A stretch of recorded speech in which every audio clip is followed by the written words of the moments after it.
Polish करता है और या खुद जूता पालिश कर रहे हैं और अपने दोनों बेटों को लेकर, और ये समाजवादी पार्टी के लोगों पर इतना गलत इल्जाम और अपशब्द का उपयोग कर रहे हैं। नमस्कार। ओम प्रकाश राजभर एक पॉडकास्ट में बोले कि समाजवादी पार्टी के पैसों पर पलने वाले सपा के कुछ पिल्ली पिल्ला उनको गालियां बकते हैं और अपने आप को उन्होंने शेर बताया। अब इस पर ही समाजवादी पार्टी के एक राजभर समाज से आने वाले नवयुवा नेता पंकज राजभर ने उनको मुंहतोड़ जवाब देने का कार्य किया है। पंकज राजभर जी ने कहा कि ओम प्रकाश राजभर जी, आपको शायद याद नहीं है, यह वही समाजवादी पार्टी की युवा है जिनको आज आप गाली दे रहे हो। जब आप बनारस कचहरी के अंदर मारे जा रहे थे भारतीय जनता पार्टी के साथ, जहां आप हैं आज, वह लोग आपको पर्चा नामांकन के समय पीट रहे थे तो बचाने का कार्य किया था। आज आप उन्हीं को गाली दे रहे हैं। सुनिए क्या कुछ कहा पंकज राजभर ने। तो लगता है कि ये चैनल वाले बुलाते क्यों हैं? ये देसी दारू का नशा लगता है या बीजेपी की चमचागिरी? इतनी हद हो गई है ओम प्रकाश राजभर की कि ये उनको गाली दे रहे हैं जो इनको बनारस कचहरी में जब भाजपाइयों इनको पीट रहे थे तब समाजवादियों ने बचाया था। बलिया में कुछ सामंतवादियों ने इनको दौड़ा दौड़ा के पीटा, तब समाजवादियों ने बचाया। साथ ही में पंकज राजभर ने ओम प्रकाश राजभर के पुत्र अरविंद राजभर और राजभर पर भी तीखा प्रहार किया। पंकज राजभर ने कहा कि आपने उनको जगह जगह से चुनाव लड़ाने का कार्य किया, घोसी भेजा, वहां पर भी उनके हल्दी नहीं लगी। फिर आपने बांसडी भेजने का कार्य किया, वहां पर भी उनको सफलता हाथ नहीं लगी। जगह जगह आप उनको भेजते रहे लेकिन सफलता हाथ नहीं लगी। यहां तक कि कान पकड़ करके उन्होंने माफी मांगा उप मुख्यमंत्री ब्रजेश पाठक के सामने, लेकिन कोई सफलता हाथ नहीं लगी।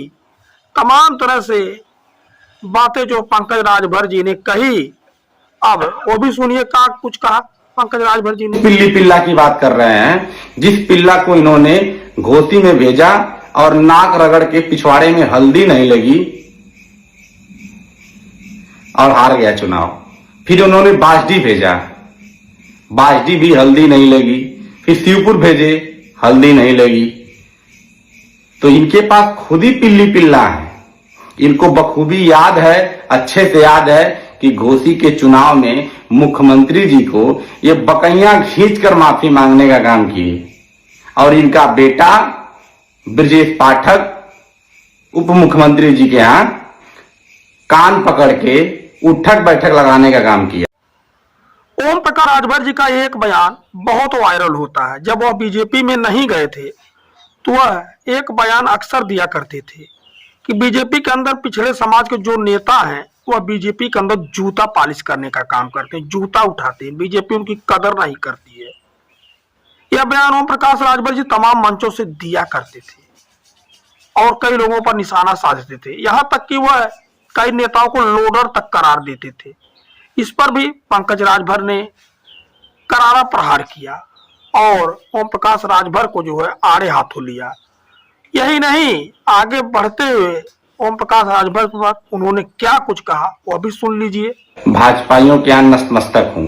इन्होंने कहा था कि पिछड़े समाज में जो भी नेता बीजेपी में है वो जूता पालिश करता है और या खुद जूता पालिश कर रहे हैं और अपने दोनों बेटों को लेकर, और ये समाजवादी पार्टी के लोगों पर इतना गलत इल्जाम और अपशब्द का उपयोग कर रहे हैं।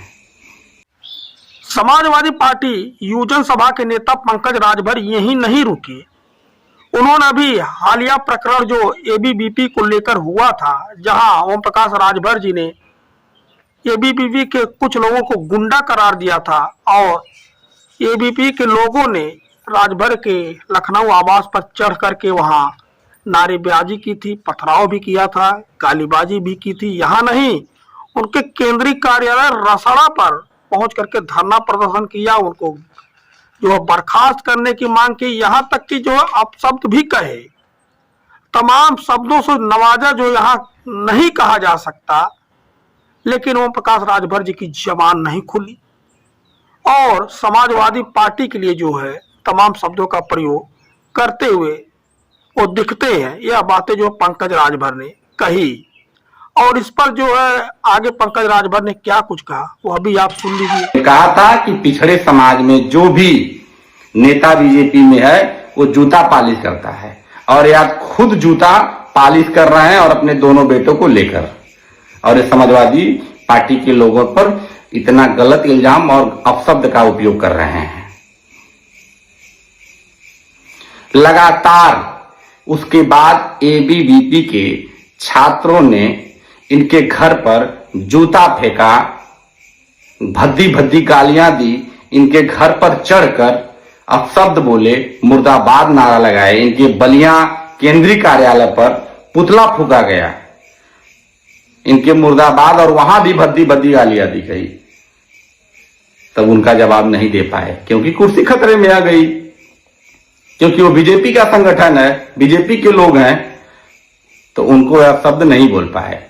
जब इनकी कुर्सी खतरे में आ गई तो इनका बेटा हॉस्पिटल में उनको देखने चला गया। इसके आगे पंकज राजभर ने कहा कि ओम प्रकाश राजभर जी याद रखिए, समाजवादी पार्टी ने सदैव पिछड़े, अगड़ों, दलित, शोषित, वंचित तबकों का सम्मान किया, आपका भी सम्मान किया है। यही नहीं, आपका जो है सम्मान करते हुए आपको जो है कचहरी के अंदर जब आपके साथ मारपीट हुई बचाने का भी कार्य किया। हम आपका आगे सम्मान करते रहे, ऐसा आचरण आप अपने अंदर लाइए। भाजपा के अंदर आप वही कार्य कर रहे हैं जो अन्य नेताओं के ऊपर आप आरोप लगाते रहे हैं। तो इस तरह से समाजवादी पार्टी के युवजन सभा के जो नेता है पंकज राजभर ने अपनी बातें कही हैं। आपको बता दें कि ओम प्रकाश राजभर जी ने एक पॉडकास्ट के दौरान यह बातें कही थी। हालांकि उनको इस तरह की बातें नहीं कहनी चाहिए थी। इस बात को लेकर के तमाम यूजरों ने अपने अपने तरफ से प्रतिक्रियाएं भी दी हैं। आपको बता दें कि ओम प्रकाश राजभर जी एक पॉडकास्ट के दौरान यह बातें बोले थे कि समाजवादी पार्टी के टुकड़ों पर पड़ने वाले कुछ पिल्ली पिल्ला हमें गालियां बकते हैं, हम शेर हैं। अब इस पर जो है यूजरों को मिली जुली प्रतिक्रिया सोशल मीडिया पर आ रही है।